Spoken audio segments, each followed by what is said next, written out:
Good morning, Asia. Good evening, America. You're watching World DNA with me, Diksha Bisla.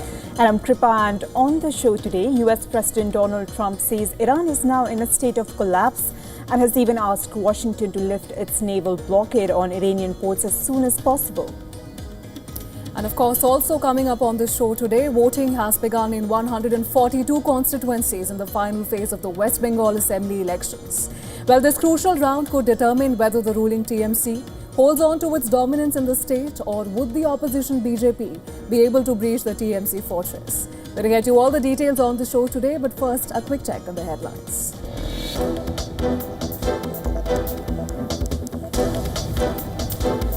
Donald Trump tells Britain's King Charles and other guests at state dinner that Iran has been militarily defeated and vows it would never be allowed to obtain a nuclear weapon. Also claims King Charles agrees with his stance.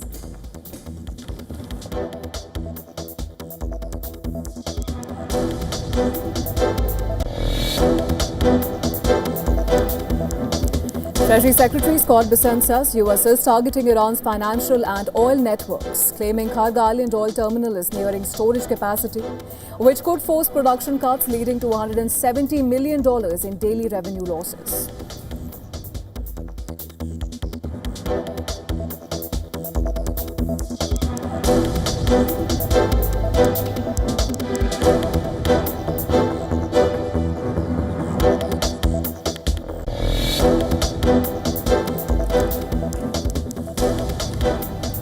Iran's army spokesman says Tehran does not consider its conflict with US and Israel to be over despite a ceasefire, and that Iran has been updating its military target database during the pause in fighting.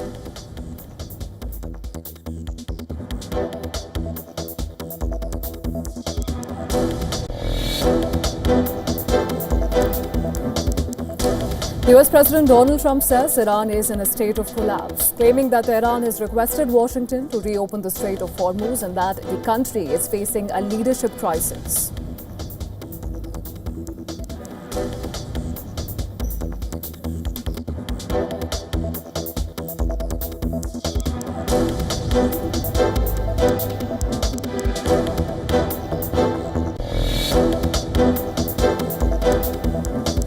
Israeli military says they destroyed a large Hezbollah-built tunnel network in southern Lebanon's Kantara area, allegedly used by elite fighters, and demolished it with over 450 tons of explosives.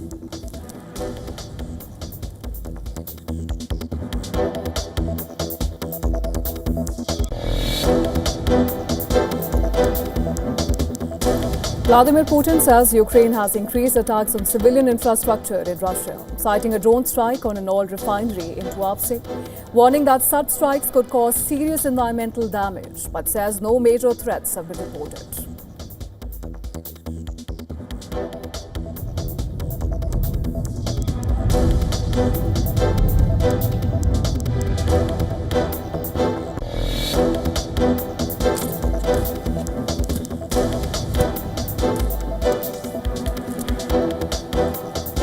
Polling underway in West Bengal for second phase of assembly elections across 142 constituencies as the ruling TMC faces a challenge in South Bengal and Kolkata from the BJP.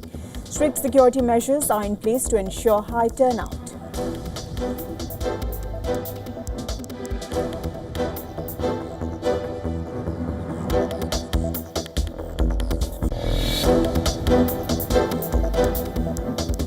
US gas prices have hit a 4-year high, averaging $4.18 a gallon, as tensions with Iran over the Strait of Hormuz and its nuclear program remain unresolved.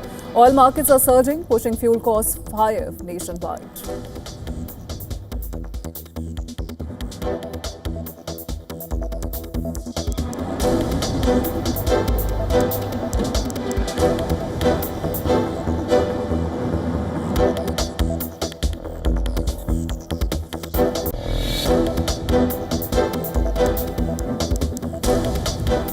FIFA approves a rule change allowing Afghanistan's refugee women footballers to play international matches, gives exiled players a return to competition after the Taliban halted women's sports in 2021.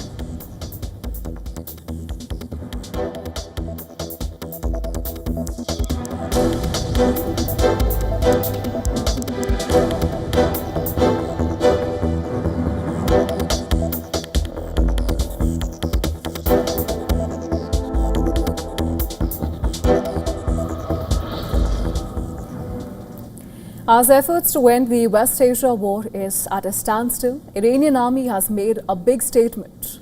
Its spokesperson has said that Iran does not consider the war with the US and Israel to be over. During an interview aired on Iran state television, Brigadier General Mohammad Akraminiya said that the army has updated its target database during the ceasefire.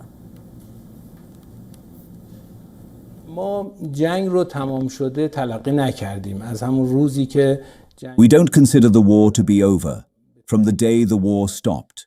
Or in other words, there was a ceasefire or silence in the battlefield. Because there is no trust in America and our enemies. Just as we have always done during the war, we have made serious efforts to update our targets, update our target bank.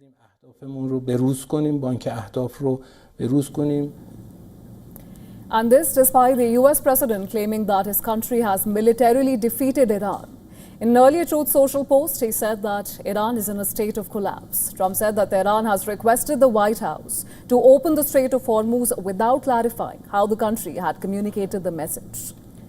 Now, Washington is at present considering the new proposal put forth by Iran via mediator Pakistan. US officials say that Trump is skeptical of the proposal, which according to Fars News lays down red lines, including on nuclear issues and Hormuz. And even after weeks of fighting between the US and Israel, Hormuz, which is a narrow choke point at the center of global trade, it remains closed for maritime traffic. The US has blocked ships going to and from Iranian ports to try and squeeze Tehran of its oil revenue.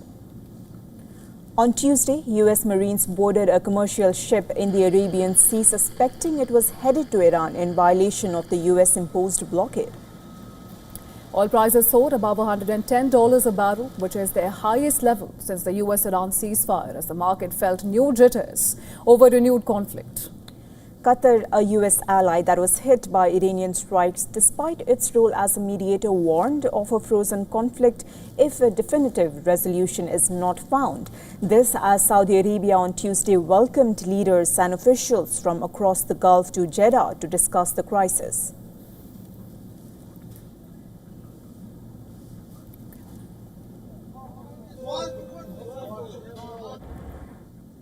All right, and to discuss more, we're now being joined by Colonel David B. DeRoche, live from Washington, D.C. He's a professor at the Air Marshal Institute and former Deputy Director for Peacekeeping in the Office for the Secretary of Defense. Thank you so much, Colonel, for joining us on the broadcast. Of course, let's start with where things stand at the moment and where they could go from here. We understand that Washington has rejected the latest Iranian proposal. And we also understand that now Axios has listed this particular stalemate as a kind of Cold War era impasse. Now, who do you think this slow burn sort of a conflict is going to favor more going ahead? Well, it's a good question. So in the short term, at least, the Iranians are very aware that we have midterm elections coming up, that President Trump did not make a political case to the American public for war, didn't prepare our allies, and so the war is relatively unpopular.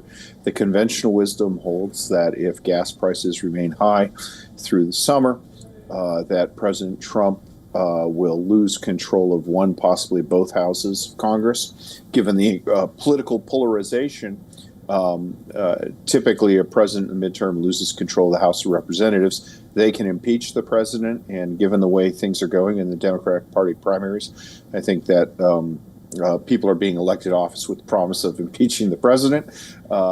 If he loses the Senate, I don't think he'll be removed, but this is something that's on their mind.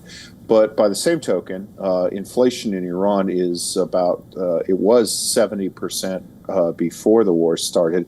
It's much higher now that there's a blockade on Iran.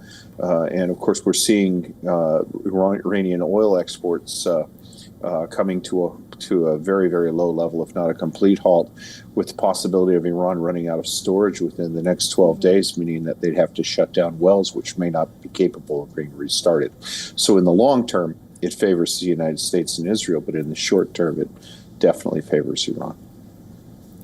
Colonel, as you mentioned, President Trump, there are reports that Iran itself told the US that it is in a state of collapse, but publicly Tehran says war is not over yet. So is Tehran preparing for peace or preparing for round two? How do you read it? Well, this is a problem when you deal with an authoritarian regime that's not responsive to public pressure or public influence. So the country of Iran could collapse, but the Revolutionary Guard who controls the country could remain firmly in response, regardless of the amount of economic suffering. I mean, we saw this during Saddam Hussein's rule in Iraq, where the country was under sanctions. It became impoverished, but Saddam still had gold-plated toilet seats and all that other stuff. However, I think that economically the country is in dire straits. Militarily, Iran controls its press, but there's been a lot of damage inflicted to their military. And it's important to note that we have 3 aircraft carriers now in the Arabian Sea. We haven't had that before. So when combat operations resume, and I expect them to, there will be more firepower directed towards Iran than they've seen. There is a possibility of a military failure, at least in part. But the threshold to disrupt neutral civilian shipping in the international shipping channels is Strait of Hormuz. It doesn't take a whole lot to do that. You literally just have to have one speedboat that can set out to sea and throw mines overboard. So Iran still has the capability to inflict a lot of damage, particularly given that most of their response has been directed against neutral states, neutral shipping, to include Indian tankers. Right, Colonel Roshan, also you mentioned the midterms, and of course there's a lot online here for President Trump. And there also have been reports that the US intelligence is actively assessing what happens if Washington actually declares victory and pulls out at this point. How likely do you think that can happen, and how do you reckon Iran is going to respond to that? I think it's extremely unlikely that that will happen, because it would basically solidify Iran as the owner of the international waterways in the Strait of Hormuz. And those waterways are extremely important to the entire world. I don't think China would accept it, for example. I think it's very unlikely that they would just declare victory and withdraw. I think that what's more likely is that we'll see resume fighting for a period, followed by another ceasefire and negotiations. I think Washington's calculus is that resume fighting will lead to some more Iranian red lines being erased, and then probably another lapse in the ceasefire, more fighting, and it'll work its way up through 3 or 4 iterations before you actually get a durable ceasefire that will be acceptable to the United States and will be bearable by the Iranian regime. Colonel, earlier you referred to the military power that comes into play in this entire scenario. Iran now says it has new cards to play, even pre-designated targets that it has in its updated database. Could it be serious for Israel and the US? Well, it'd be more serious for countries such as India that are dependent on Gulf energy. So when Iran says they have new targets, they don't mean air bases. What they mean is, and there was a chart put out on Iranian state TV, and it basically listed energy refinement and storage facilities in the Gulf Cooperation Council states, which have tried to remain neutral in this conflict, which denied the U.S. and Israel access basing and overflights, but were attacked nevertheless. So the Iranian state broadcaster put out things like the natural gas facility at Ras Laffan in Qatar, which is a major natural gas thing, the oil processing facility and refinement facility at Abqaiq, Saudi Arabia, which is the world's largest and produces about 7%, I think, of the world's oil. Things like that. So what they're basically saying is they can cause chaos to the rest of the world, but so far we haven't seen any indication that they're capable of launching, that they're capable of damaging more than 1 or 2 aircraft. They have inflicted significant damage on U.S. bases that are located in the GCC states close to Iran, but those were mostly evacuated prior to the conflict, and they have played no role. I mean, their use was denied for use in the conflict, so that hasn't had a real military impact. Most of their impact has been against neutral states and civilian infrastructure in neutral states. Noted, Colonel Roshan, while both sides are avoiding a full escalation, neither side is also willing to concede first, at least as this moment, but we'll of course have to wait and see if the situation changes from here on. For now, thank you so much for joining us on the broadcast, Colonel Roche, and sharing your perspective with us. Thank you.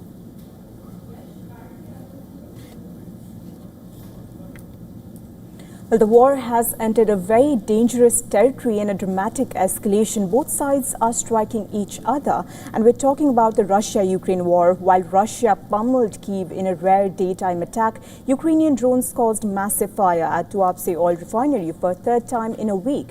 Here's our full report.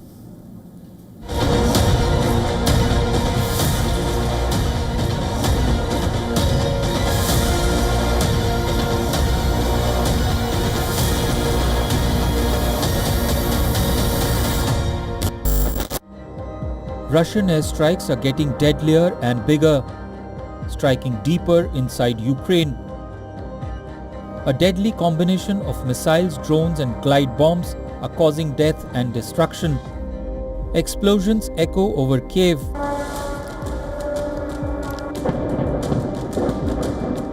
Ukrainian officials urge residents to take shelter as Russia pummels the capital city during a rare daytime attack.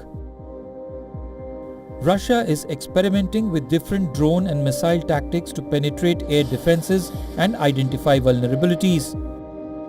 The Russian forces have carried out 76 airstrikes in the past 24 hours. Moscow has launched 247 guided aerial bombs, 6,251 kamikaze drones, and conducted 2,283 artillery strikes from multiple launch rocket systems. As many as 226 frontline clashes have been reported in Dnipro, Pokrovsk and Zaporizhzhia regions in a day. Ukraine is not holding back. It is striking Russia's energy sites with its long-range drones. Ukrainian drones have caused massive fire after they struck an oil refinery in the southern Russian city of Tuapse in the Krasnodar Krai. This is the third attack on the Black Sea port in less than 2 weeks. The successive drone attacks have raised concerns over toxic emissions, but the Russian government says all is under control. The measures at an appropriate level are taken to deal with the consequences. Overall, I have already said everything I can say about this situation. I have nothing to add. Ukraine's latest intensified series of strikes are designed to disrupt Russia's oil industry and slash revenues that help Moscow to fund the war in Ukraine. With US-brokered talks on pause and Washington mainly focusing on the Iran war, the question is who will blink first? Bureau Report, WION World is One.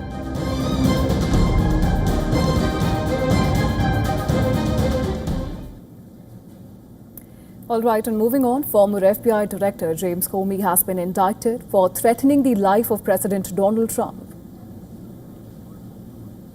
First count is that on or about May 15th of last year, he knowingly and willfully making a threat to take the life of and to inflict bodily harm upon the President of the United States. Count 2, same day, May 15th, 2025, that the defendant, James Comey, knowingly and willfully transmitting in interstate commerce a communication that contained a threat to kill the President of the United States. The indictment by a grand jury in North Carolina stems from an Instagram post that Comey made in May last year that showed the numbers 8647 spelled out in seashells. Now, Trump alleged in an interview with Fox News that the time that 86 was a slang for kill and 47 was a reference to his being the 47th president. Trump said that it meant assassination. Comey responded dismissively to the charges and vowed to fight them. Listen to this. I'm still innocent. I'm still not afraid. And I still believe in the independent federal judiciary. So let's go. But it's really important that all of us remember this is not who we are as a country. This is not how the Department of Justice is supposed to be. And the good news is we get closer every day to restoring those values. Comey had apologized at the time for the Instagram post and said he did not realize some associate those numbers with violence. Well, the indictment comes 3 days after a gunman was arrested for allegedly attempting to assassinate Trump during the White House Correspondents' Dinner in Washington. For more on this, my colleague Susan Tehrani has sent us this report from New York. Listen in. Former FBI Director James Comey has been indicted again by the U.S. Justice Department, this time over a social media post that investigators say may have been interpreted as a threat against President Donald Trump. The case centers on an Instagram photo showing seashells arranged to read 8647. Trump allies believe that 86 is slang for get rid of, while 47 was seen as a reference to Trump being the 47th president of the United States. Some officials view it as a veiled threat. Comey later deleted that post and said that he never intended violence and believed that it was simply a quote-unquote political message. But a grand jury has now returned the second indictment, with exact charges still being clarified.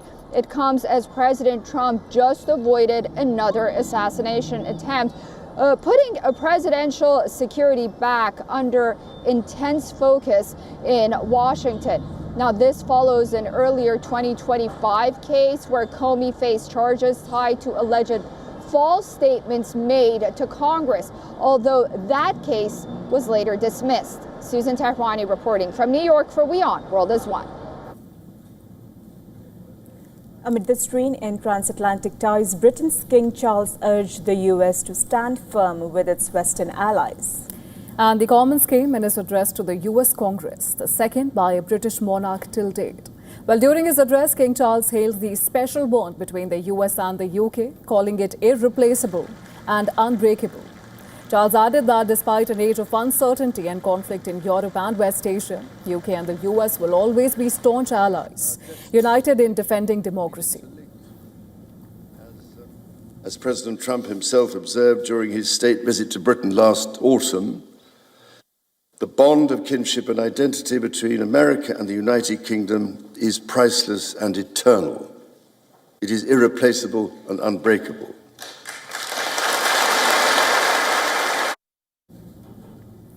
King Charles also underlined that the US-UK relationship is more important today than it has ever been, and it cannot rest on past achievements. The comments assume significance as it comes at a time when ties between the US and UK have taken a hit due to differences over the Iran war and sharp comments from US President Donald Trump. The alliance that our two nations have built over the centuries, and for which we are profoundly grateful to the American people, is truly unique. And that alliance is part of what Henry Kissinger described as Kennedy's soaring vision of an Atlantic partnership based on twin pillars, Europe and America. That partnership, I believe, Mr. Speaker, is more important today than it has ever been.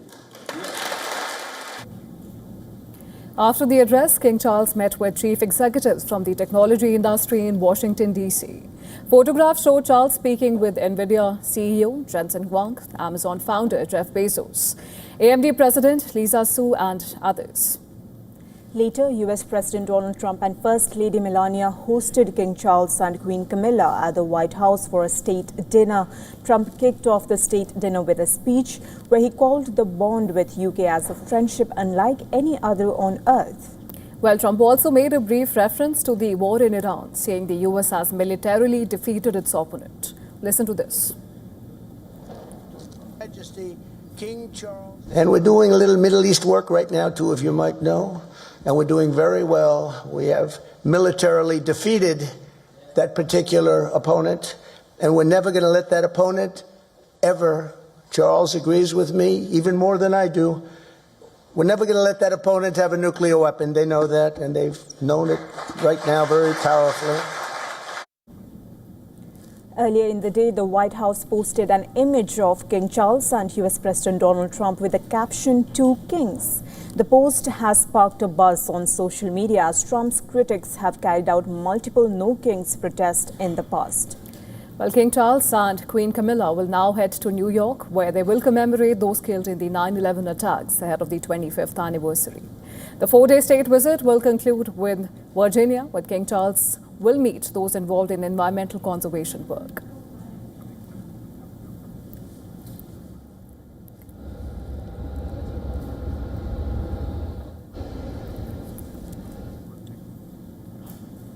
Well, we're slipping into a short break, but coming up, polling in the remaining 142 assembly constituencies has begun for the second phase of voting in West Bengal. Almost 2,400 companies of CAPF are being deployed to maintain peace and law and order. We're going to get you all the details on the other side. Stay tuned. You're watching World DNA.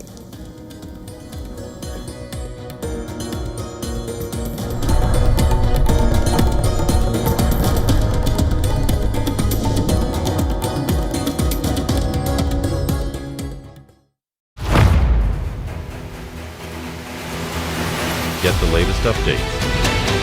Destroy their Breaking missiles news. and raise their... Credible, clear, continuous. Experts across aisles. Diverse voices, one platform. WION World is one. In West Asia, every move shifts the world's balance. Wars, ceasefires, alliances, power never stands still. From Tehran to Tel Aviv, from Damascus to Doha, the West Asia Post cuts through the chaos to reveal the region that shapes the world. Because what happens in West Asia never stays in West Asia. This is the West Asia Post, the region's story, the world's impact.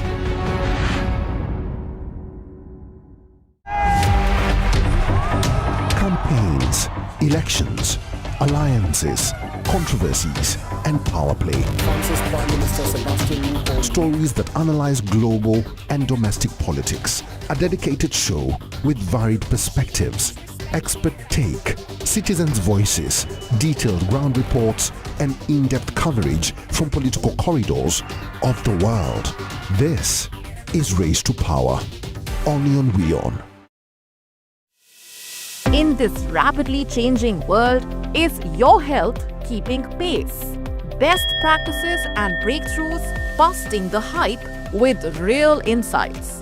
The timeless power of yoga and ancient healing. Good food, good mood. Small steps, big impact. Your health matters. Only on WION World is One. Because nothing matters more. WION, India's global voice, the channel that brings you the biggest stories from across the world through India's lens. Now available in more than 190 countries worldwide. Because we believe that the world is one. Watch us in Africa, Europe, USA and Canada, South America, Asia Pacific, Middle East and North African regions. Also available on these digital platforms across the world. WION, World is One. 5 states, one powerful voice. From Tamil Nadu to West Bengal.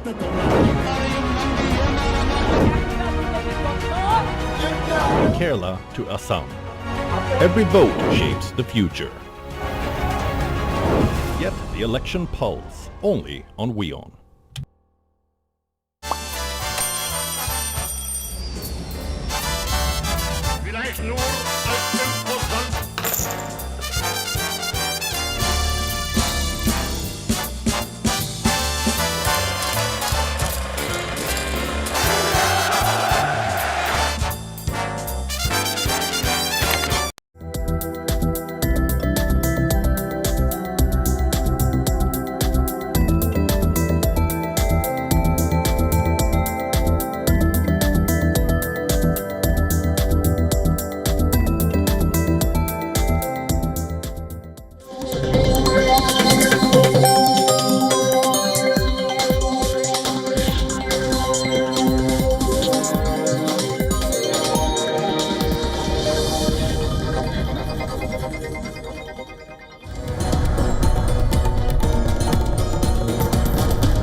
Welcome back. Thank you for staying with us. You're watching World DNA with me, Kripa and Diksha. Let's start with the headlines.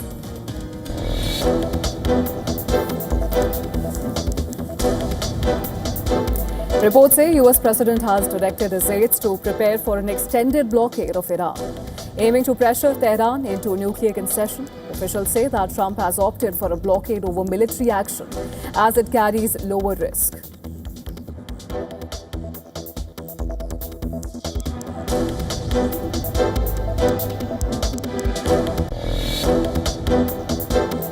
We have militarily defeated that particular opponent. Charles agrees with me even more than I do. We're never going to let that opponent have a nuclear weapon.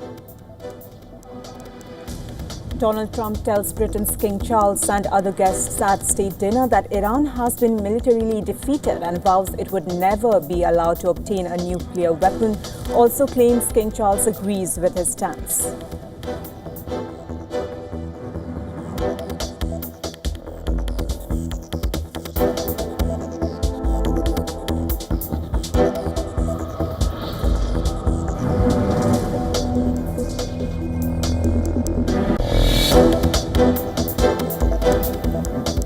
Treasury Secretary Scott Bessent says that US is targeting Iran's financial and oil networks, claiming Karg Island oil terminal is nearing storage capacity, which could force production cuts leading to $170 million in daily revenue losses.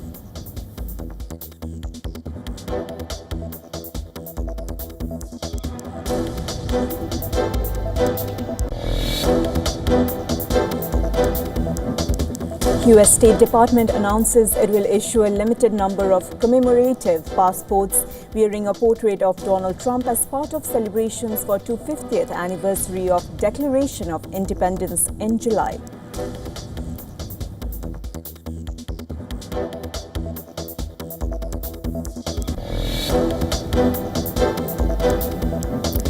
Israeli military says it destroyed large Hezbollah-built tunnel network in Kantara area of southern Lebanon, used by elite fighters near the border with Israel. The tunnels were destroyed with 450 tons of explosives.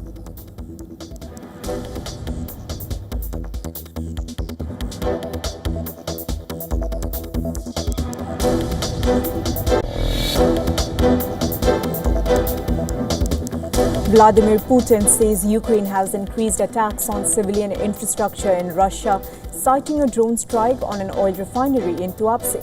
Warns such strikes could cause serious environmental damage, but says no major threats reported.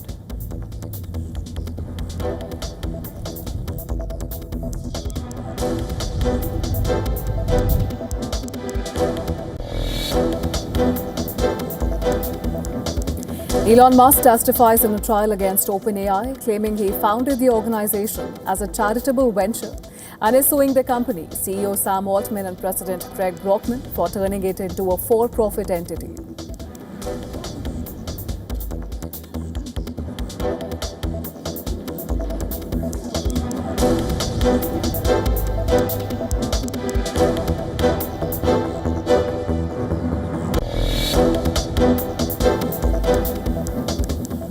Asian markets opened mixed after a weak Wall Street session overnight, pressured by rising oil prices and concerns over OpenAI's growth outlook. US futures edged slightly higher as investors await big tech earnings and the Fed's policy decision.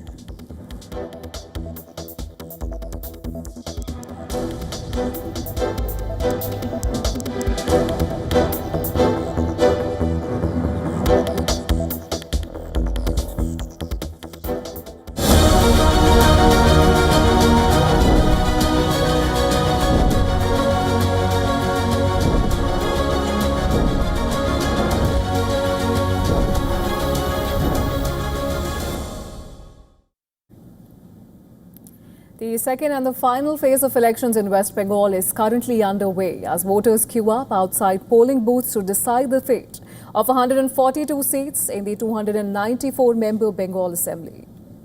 Well, voting is currently underway in capital Kolkata and the districts of Hooghly, Howrah, Purba Bardhaman, Nadia and North and South 24 Parganas.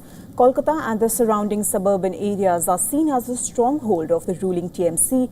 Chief Minister Mamata Banerjee's comeback to power depends on how many of these seats her party can retain. In the 2021 Assembly elections, TMC had secured 123 seats out of the 142 going to the polls in this phase. Well, tight security arrangements have also been put in place across all polling booths, with authorities remaining on high alert to ensure free and fair polling. Incidents of violence and clashes were reported during polling in the first phase, despite the deployment of around 2.5 lakh security personnel.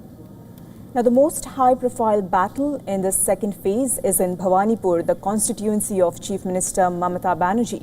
BJP's Suvendu Adhikari is contesting from Bhawanipur, hoping to repeat his electoral triumph over Banerjee in Nandigram in the last assembly elections. Experts say voter deletions in Bhawanipur due to this SIR exercise has turned what is usually a safe seat for the TMC into a close contest. Now, another prominent candidate is senior TMC leader and State Finance Minister Chandrima Bhattacharya, who is contesting from Dumnam Uttar in Barakpur. Filmmaker turned politician Raj Chakraborty is contesting on a TMC ticket and is facing advocate and BJP candidate Kaustav Bagchi, while veteran TMC leader Madan Mitra is contesting from Kamarhati. The first phase of high-stakes elections saw a record-breaking turnout of over 90%. Final votes will be counted on May 4th, when results of assembly elections in Kerala, Assam, Puducherry and Tamil Nadu will also be announced.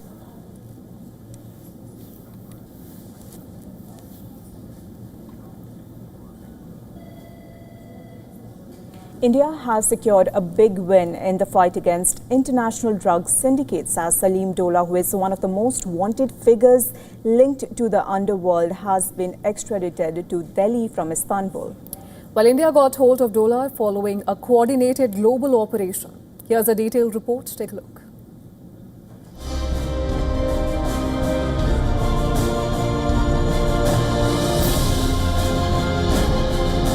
A major success for India's anti-narcotics agencies. Salim Dola, one of India's most wanted drug lords, has been extradited. Dawood's close aide has been brought back to India after a highly coordinated international operation involving multiple agencies across countries. Dola's arrest and extradition is a major blow to the D Company's overseas drug syndicate, which he allegedly managed while operating from abroad. Born in Mumbai's Baikala area, Dola rose through the ranks of the underworld and became a close associate of Chota Shakil, a key aide of Dawood Ibrahim. He began with small-scale smuggling of tobacco before moving into marijuana trafficking, eventually expanding into high-value synthetic drugs like mephedrone and fentanyl. Dola was first arrested back in 2012 with a large consignment of marijuana, but was later acquitted. Then in 2018, he was arrested again in Mumbai in a fentanyl case, but secured bail, after which he fled the country. From the UAE, Dola is believed to have rebuilt his operations, using front businesses and a network of associates to run a multi-nation drug empire. But his run came to an end on April 25th, when he was tracked down to a hideout in Istanbul's Beylikdüzü district. He was arrested in a high-stakes joint operation by Turkish police and intelligence agencies. Wanted under a red notice issued by Interpol, Salim Dola had been on the radar of multiple agencies for his role in international drug trafficking. Following his arrest, he was swiftly deported to India, where he is now in the custody of the Narcotics Control Bureau and is expected to be interrogated by multiple agencies. Investigators say Dola was running a massive transnational drug empire estimated to be worth over rupees 5,000 crore, with operations spanning India, the UAE and Turkey. The network allegedly included clandestine drug labs, complex supply chains and money laundering operations routed through legitimate-looking businesses.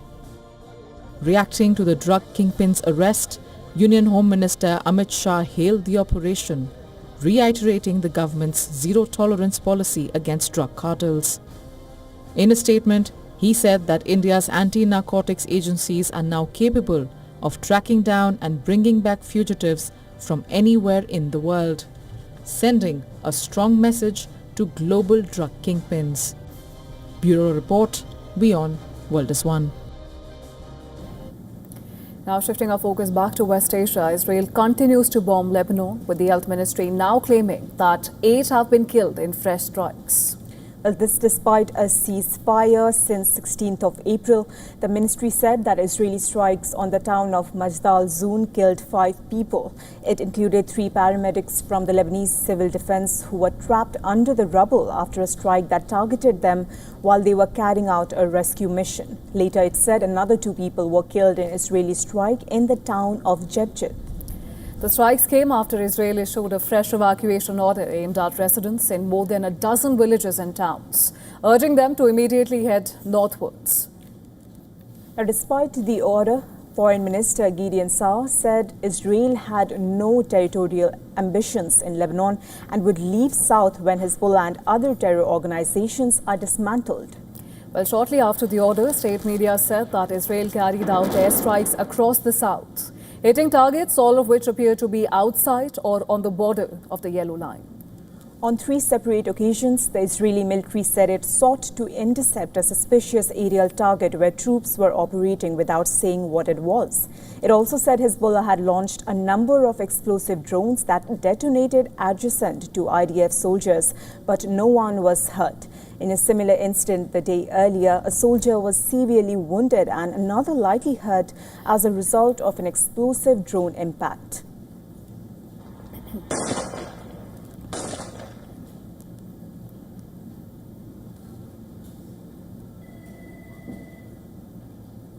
Mali's junta leader met Russia's ambassador to Bamako, making his first public appearance since the West African nation saw a coordinated assault by terrorists over the weekend. Well, Russia, the junta's key ally, called the attack a coup attempt. Mali's junta chief, Assimi Goïta, who had not appeared or spoken publicly since massive attacks on Saturday on strategic junta positions, he appeared in photos published by the presidency on the 28th of April. The pictures show him meeting a Russian delegation led by the ambassador, Igor Gromyko, at what appears to be the presidential palace in Bamako, the Malian capital. Meanwhile, the U.S. Embassy in Mali has issued a security alert citing possible terrorist movements within Bamako, including reports of forced school closures. Now, in power since the 2020 coup, the junta suffered a major attack after Al-Qaeda-linked terrorists and the separatists Azawad Liberation Front group staged coordinated attacks on at least 4 cities in the region, considered a global hotspot for terror-related deaths in Mali. The Malian Prime Minister said the attacks were aimed at seizing power and ending the country's transition process. Listen to this. Ces actes lâches et barbares n'auraient jamais pu se réaliser. It is clear that without the support of sponsors, these cowardly and barbaric acts could never have been carried out. What was the objective of this terrorist group? There were essentially 3. 1, to sow fear and doubt. We are not afraid, we will never doubt, and we will never be afraid. More than mere terrorist incidents, the enemy's objective was to seize power by dismantling the institutions of the Republic and putting an end to the process of rebuilding and building the Mali Kura.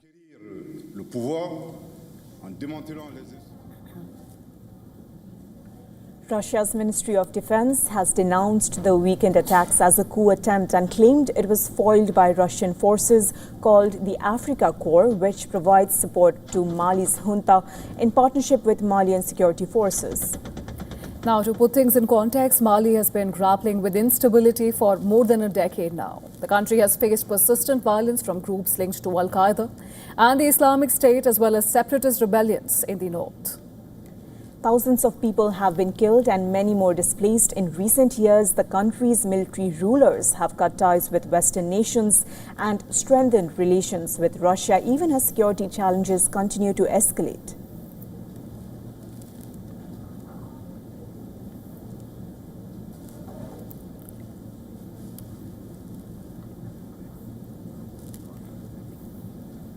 And heavy rain has slowed the progress of two sprawling southern Georgia wildfires in the U.S. Well, this allows crews to make some progress, but it is clearly not enough. The blazes remain uncontained despite rain becoming the most devastating in the state's history. Take a look.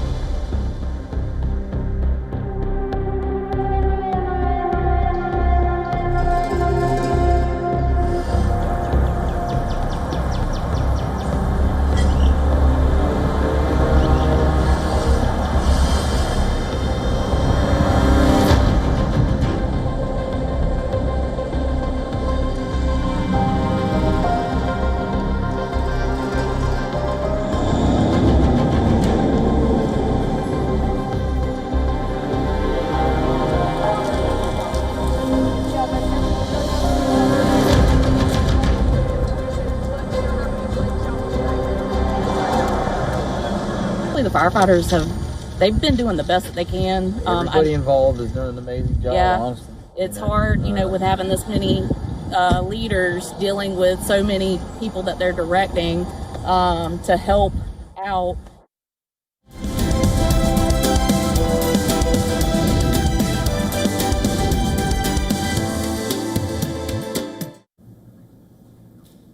Well, every day the Iran conflict and the closure of the Strait of Hormuz, with every day passing by, the global impacts and economic fallout increase. And the fate of the world economy now depends on whether and when a real ceasefire emerges. The stalemate holds or the conflict widens. Now, a World Bank and International Monetary Fund research shows that 15% of global oil supply is still blocked at the Strait of Hormuz, and that runs up to 15.8 million barrels per day. That is roughly 62,000 barrels per day of jet fuel, which is also blocked at the strait. Global GDP losses currently stand at $590 billion, or over 0.5% of the world GDP. Now, if the conflict ends now, in the most likely scenario, based on the current back and forth between the US and Iran, is a phantom ceasefire. Under this scenario, the global GDP loss is estimated at $3.57 trillion. If the war continues for another month, the scarcity and supply crisis is reflected in the difference between the physical oil price of over $140 per barrel and benchmark Brent futures trading at around $110. The over $30 premium confirms the physical market scarcity. The world's most critical energy choke point has stranded approximately 75% of Gulf countries and Iraq energy exports. That has triggered the largest supply disruption since the 1973 Arab oil embargo. As a result, Gulf producers face revenue collapse, unable to export. On the other hand, economies reliant on Gulf energy face severe energy import cost shocks with no domestic alternatives. Increasing energy and fertilizer costs directly translate to rising consumer prices worldwide.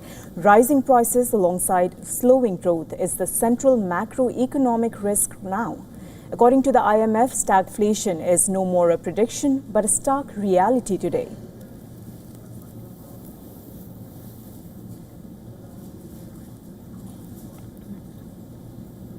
Well, the Iran war has severely disrupted global aviation by doubling jet fuel prices, forcing flight cancellations or rerouting by 50%. Over 30,000 flights through West Asia have been cancelled, with losses exceeding $3 billion. Major global carriers are hiking ticket prices and reducing capacity. Airspace restrictions have increased airlines' operating costs, especially on long-haul routes. The fuel supply crisis is threatening the potential failure of some airlines. Jet fuel prices have soared to about $180 from under $100 before the war, creating massive operational costs. Recently, Iranian officials mocked European efforts to reopen the vital waterway, calling them hypocritical, and this comes as the closure triggers a global jet fuel crisis. European aviation is taking the biggest hit. The two-month Iran war is creating a major fuel supply crisis following the closure of Hormuz. through which 40% of Europe's jet fuel imports pass, while major carriers like Ryanair have some protection. Other European airlines face potential financial failure if elevated prices persist through the summer. The EU is considering releasing emergency fuel stocks, and industry groups are urging Brussels to assist with securing supplies. Well, separately, Indian Airlines have sought a revision in jet fuel prices and financial assistance, with the aviation industry warning that carriers are under extreme stress and on the verge of stopping operations. Aviation turbine fuel, or ATF, accounts for around 40% of the carrier's operational expenses. Now, the Federation of Indian Airlines has written to the Civil Aviation Ministry seeking a temporary deferment of excise duty on ATF, which is at 11%.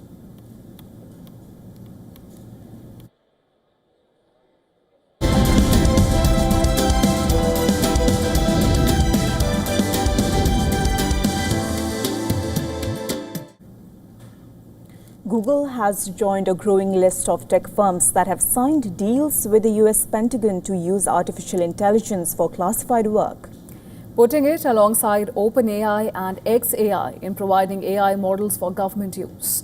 Now, according to a report by The Information, the agreement allows the Pentagon to use Google's AI for any lawful government purpose, including on classified networks. The deal is part of a broader push by the US Defense Department to integrate advanced AI systems into national security operations.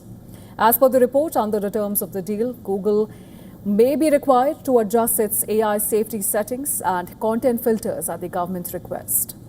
The contract states that the technology is not intended for domestic mass surveillance or for autonomous weapons without appropriate human oversight. However, it also makes clear that Google does not have the power to block or override lawful government decisions on how the technology is being used. Google says it continues to support both classified and non-classified government projects, adding that providing access to its models under standard industry practices is a responsible way to support national security. The Pentagon has said that it does not intend to use AI for mass surveillance or to develop fully autonomous weapons, but maintains that any lawful use of AI should be permitted. The development follows earlier tensions with Anthropic, which was labeled a supply chain risk after refusing to relax safety guardrails on its AI systems.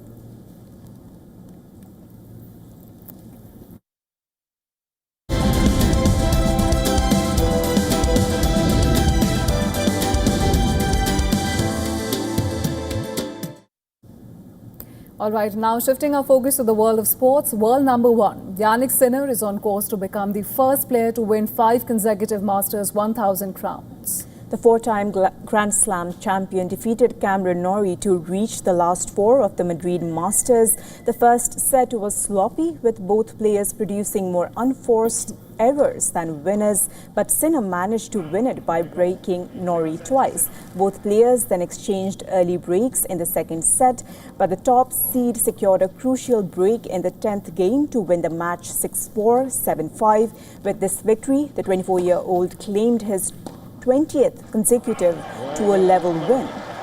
He has also extended his winning streak at Masters 1000 level to 25 matches. Sinner is aiming to become the first player to win 5 consecutive ATP Masters titles, having already triumphed in Paris last November and in Indian Wells, Miami and Monte Carlo this year. The Wimbledon Championship will next face the winner of the clash between Vit Kiprova and 19-year-old homeboy Rafael Nadal. Notably, Sinner has never won the Madrid Masters.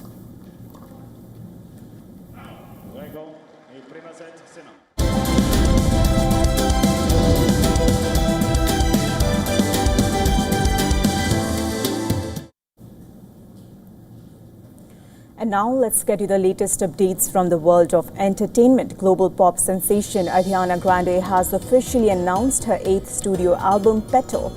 It is scheduled to release on 31 July 2026.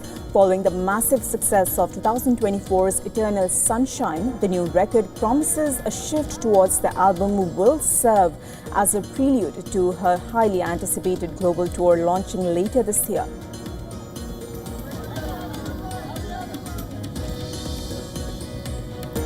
Ringo Starr has returned to his country roots with the release of his 22nd album. Long Long Road, the 10-track collection, is a second collaboration with legendary American producer T-Bone Burnett. The Long Long Road marks a continuation of Starr's lifelong affinity for Americana following his acclaimed 2025 effort, Look Up.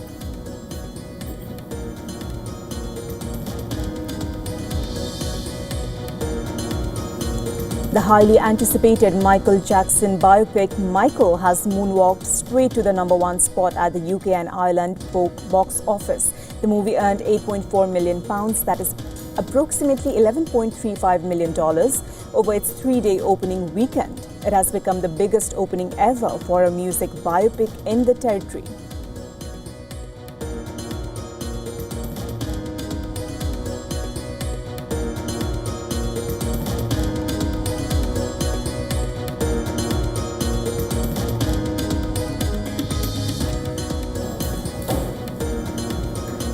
Well, that's all we had for you in this edition of World DNA. But don't go anywhere. More news and updates will follow on the other side. You're watching Beyond World is One. Stay tuned.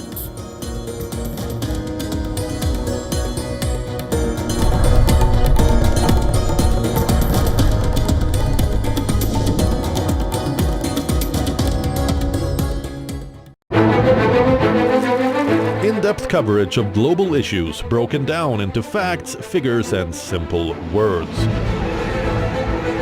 Backed with analysis from field experts who truly matter, because we believe in decoding the real picture for you. So you get a much wider and deeper understanding of stories from around the world, a 360-degree analysis. An award-winning documentary series, week after week creating the maximum impact. Watch WION Wide Angle at these times on WION World is One.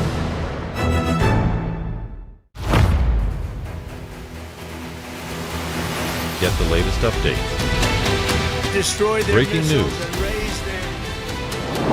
Credible, clear, continuous. Experts across aisles. Diverse voices, one platform. Beyond World is One.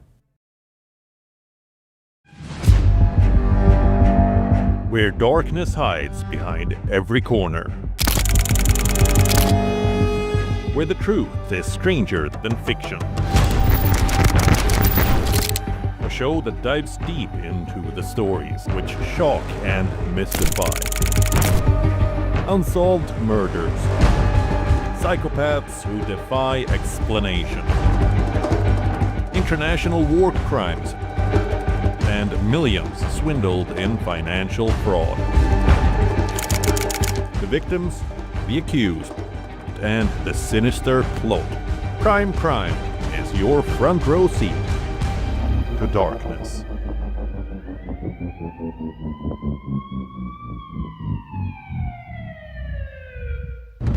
In West Asia, every move shifts the world's balance. Wars, ceasefires, alliances, power never stands still. From Tehran to Tel Aviv, from Damascus to Doha, the West Asia Post cuts through the chaos to reveal the region that shapes the world. Because what happens in West Asia never stays in West Asia. This is the West Asia Post, the region's story, the world's impact.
Welcome back. Thank you for staying with us. You're watching Speed News. I'm Kripa. Let's get started.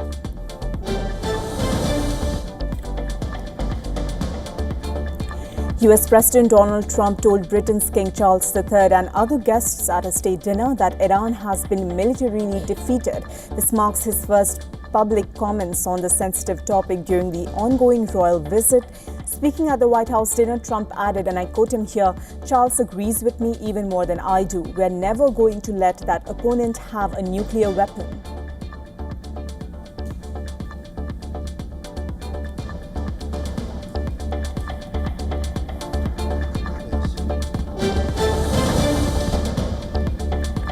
As efforts to end the West Asia war is at a standstill, Iranian army has made a big statement. Its spokesperson has said that Iran does not consider the war with the US and Israel to be over.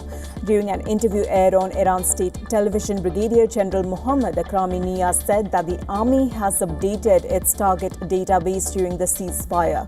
This despite the US president claiming that his country has militarily defeated Iran.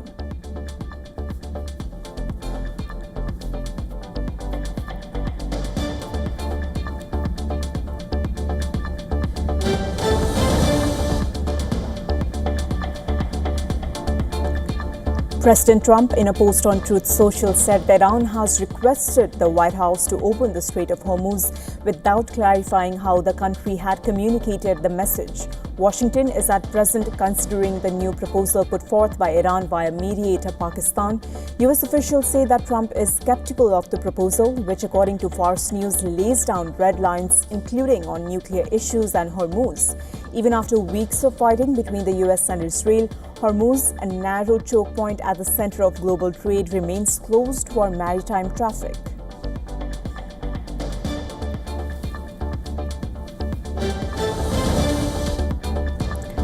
The Lebanese Health Ministry said Israeli strikes on April 28 killed 8 people, including civil defense rescuer. 2 soldiers were also reportedly wounded in the country's south, despite an ongoing ceasefire. The Israeli military announced it had found and destroyed a large Hezbollah tunnel network used by elite fighters in southern Lebanon.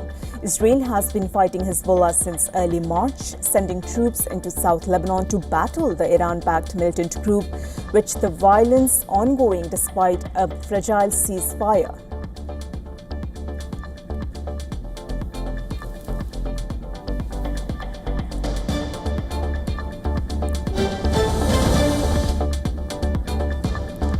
Former FBI Director James Comey has been indicted for threatening the life of President Donald Trump. The indictment by a grand jury in North Carolina stems from an Instagram post Comey made in May last year that showed the numbers 8647 spelled out in seashells. Trump alleged in an interview with Fox News at the time that 86 was slang for kill and 47 was a reference to his being the 47th president. Trump said it meant assassination. Comey responded dismissively to the charges and vowed to fight them.